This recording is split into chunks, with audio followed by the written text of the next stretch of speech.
여러분, 기적을 이룬 나라, 기쁨을 잃은 나라라는 책이 있어요. 영국의 언론인 다니엘 튜더라는 사람이 쓴 책인데, 여러분, 지난 50년, 그러니까 한국의 50년을 돌아보면서 그가 내린 판단이 있는데, 한국은 분명히 얻은 게 있고 지난 50년 동안 또 잃은 게 있다는 거죠. 아주 예리하게 분석을 하는데, 여러분, 우리가 50년 동안 얻은 게 뭘까요?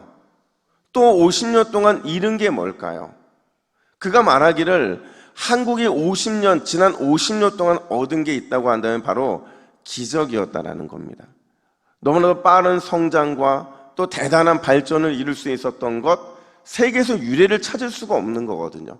그러니까 한국은 기적을 얻은 게 분명하다고 말합니다. 반면에 잃은 것은 굉장히 충격적인데, 우리가 발전과 성장 이면에서 과연 무엇을 잃었느냐?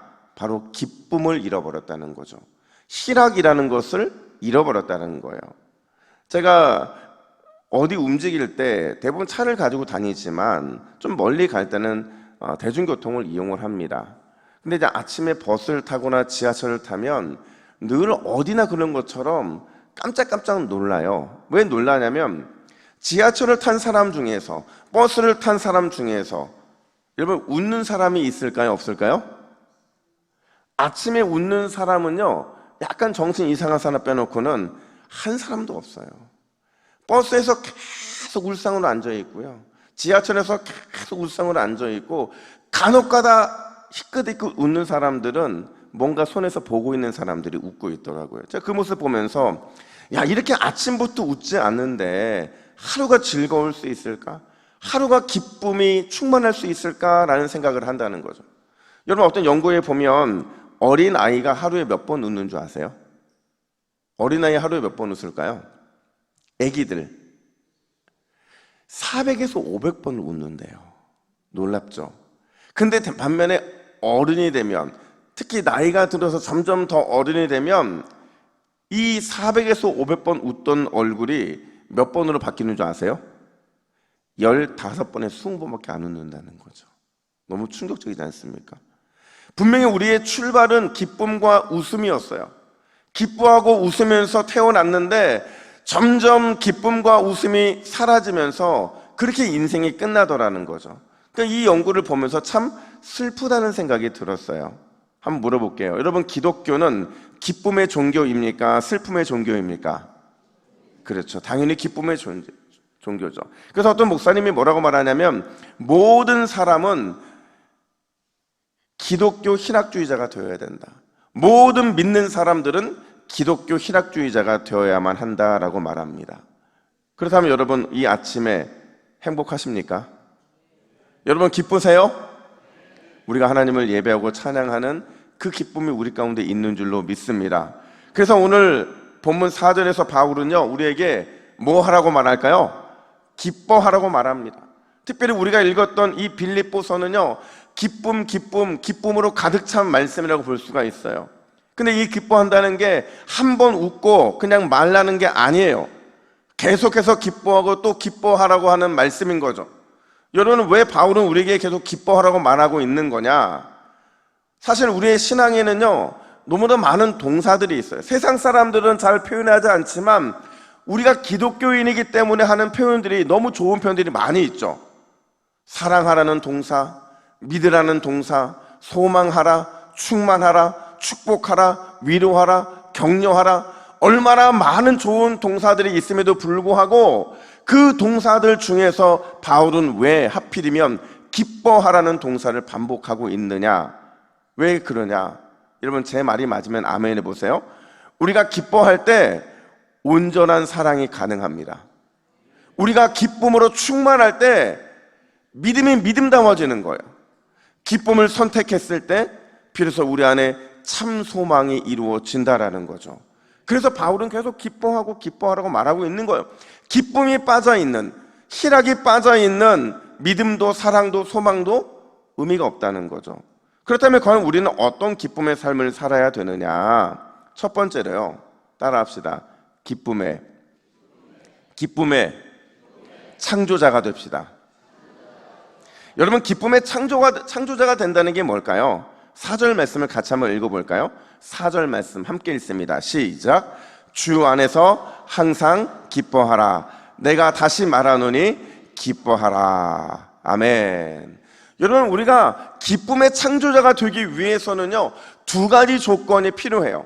하나는 뭐냐면 주 안에서라는 것이고, 또 하나는 항상이라는 것이라는 거죠. 먼저 주 안에서라는 게 무슨 뜻이냐? 여러분, 주 안에서라는 것은요, 주님 주시는 소망을 가지고 주님 주실 미래의 영광을 바라보면서 전적으로 주님 의지하는 신앙을 가지고라는 말이죠.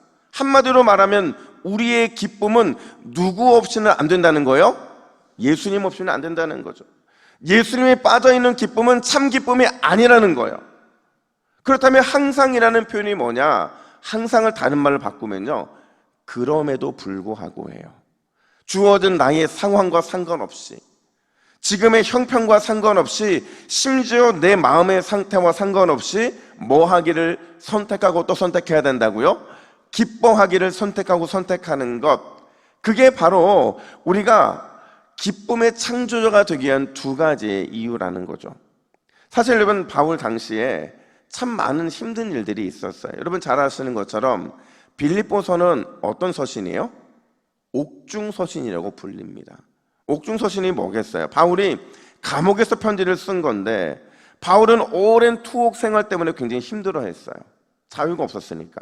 심지어 그냥 몸도 아니잖아요. 그는 자신을 괴롭히는 지병 때문에 늘 괴롭고 힘들게 버티고 또 버티고 있었는데, 여러분 생각해보면 바울은 늘 삶이 그랬던 것 같아요. 복음을 전하다가 50의 감한 매를 몇 번이나 맞았다고 그래요? 5번이나 맞았다고 말을 합니다. 온갖 개인적인 수모와 굶주림도 참았는데, 근데 중요한 건 뭐냐면 바울은 자기의 이 개인적인 괴로움과 아픔과 슬픔은 다 견뎌낼 수 있다고 말을 합니다. 그런데 절대로 견딜 수 없는 괴로움과 슬픔이 있대요. 그게 뭐냐?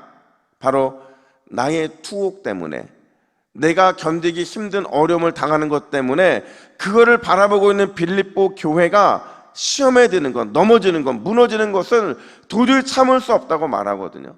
그래서 빌립보서를 쓰면서 뭐라고 권면하느냐? 바로 이거예요. 여러분, 저는 괜찮습니다. 여러분이 걱정하는 것처럼 저는 낙심하지도 또 괴로워하지도 않습니다. 오히려 저는 기뻐하기로 결단했습니다. 하나님의 통치와 하나님의 다스림을 믿기 때문에 주어진 상황이 어떠하든지 상관없이 창조적인 기쁨으로 살기로 다짐했습니다. 그러니 여러분들도 주어진 상황 때문에 또 저 때문에 낙심하지 마시고 오히려 창조적 기쁨으로 나아가시기를 결단하십시오. 이게 바로 빌립보서가 우리에게 주고 있는 결론 같은 이야기라는 거죠. 여러분, 오늘 기도하는 우리가 또 이번에 세워질 직분자가 기쁨과 희락에 충만한 사람이 되기를 주님의 이름으로 축복합니다. 여러분, 절대로 기쁨이 없는 사람을 뽑으면 안 돼요. 나도 기쁨에 충만하지 않으면 안 돼요. 왜냐하면 이 기쁨을 통해서 슬픔도 기쁨으로 변화되고 아쉬움도 기쁨으로 변화되고 부정적인 생각도 안타까운 미련도, 이 모든 부정적인 감정과 생각이 기쁨으로 바뀌지 않으면 하나님의 역사는 일어나지 않기 때문에 그런 거죠. 그러니까 저는 이 기쁨을요, 믿음이라고 봅니다. 믿기 때문에 기뻐할 수 있는 것이고, 기뻐하는 이유에는 믿음이 있기 때문에 그런 거예요. 그래서 기쁨과 희락을, 여러분, 성경은 하나님의 선물이라고 말을 합니다. 왜냐하면 성령의 9가지 열매 중에서 기쁨, 희락이 있어요, 없어요? 있기 때문에 그런 거죠. 여러분, 오늘 이 아침에 주여, 창조적인 기쁨의 사람, 창조적 희락의 사람으로 나를 세워 주시옵소서. 이게 우리의 간절한 기도 제목이 되어야 될 줄로 믿습니다. 뿐만 아니라 두 번째로 한번 따라 합시다. 찬양으로 기쁨을 회복하는 사람이 됩시다. 자, 여러분 6절부터 7절 말씀을 같이 한번 읽어볼까요? 우리 너무도 잘 아는 말씀인데 우리 6절 7절 함께 읽습니다. 시작. 아무것도 염려하지 말고 다만 모든 일에 기도와 간구로 너희 구할 것을 감사함으로 하나님께 아뢰라. 그리하면 모든 지각에 뛰어난 하나님의 평강이 그리스도 예수 안에서 너희 마음과 생각을 지키시리라. 아멘. 자, 여러분, 이걸 딱 한 문장으로 요약해 보세요. 뭘로 기쁨을 회복하래요? 찬양으로 기쁨을 회복하라는 거죠. 사실 여러분, 이 말씀에는 배경이 있잖아요. 사도행전 16장에 보면 빌립보에서 복음을 전하던 바울과 실라가요, 귀신 들려 점치는 여종을 치료하게 됩니다. 온갖 돈벌이에 이용됐던 이 여종에게서 귀신이 나가니까 이 주인이 바울과 실라를 고발하게 돼요. 결국에는 그들은 옷벗김을 당하고 심한 매를 맞고 차고에 채워져서 감옥에 갇혀지게 되는데, 그 상황을 16장 24절은 뭐라고 말을 하냐면 깊은 옥에 갇혔다, 이렇게 말을 해요. 여러분, 옥이 깊은 게 있고 얕은 게 있습니까? 아니죠. 이건 지금 그들이 가장 고통스러운 상태, 그 순간을 맞이하고 있음을 의미하는 거예요. 중요한 건 그 깊은 옥에 갇혀서 가장 고통스러운 신음을 하고 있던 바로 그때에 바울과 실라가 선택한 게 뭐냐? 우리 25절 말씀을 함께 있습니다. 시작. 기도하고 하나님을 찬송하며. 할렐루야. 기도하고 하나님을 찬송했다고 말을 하고 있어요. 인생의 고난의 현장에서 바울과 실라가 선택한 것은 기도였는데, 특별히 그냥 기도가 아니라 찬송 기도를 올려드렸다, 이렇게 말을 하고 있는 겁니다.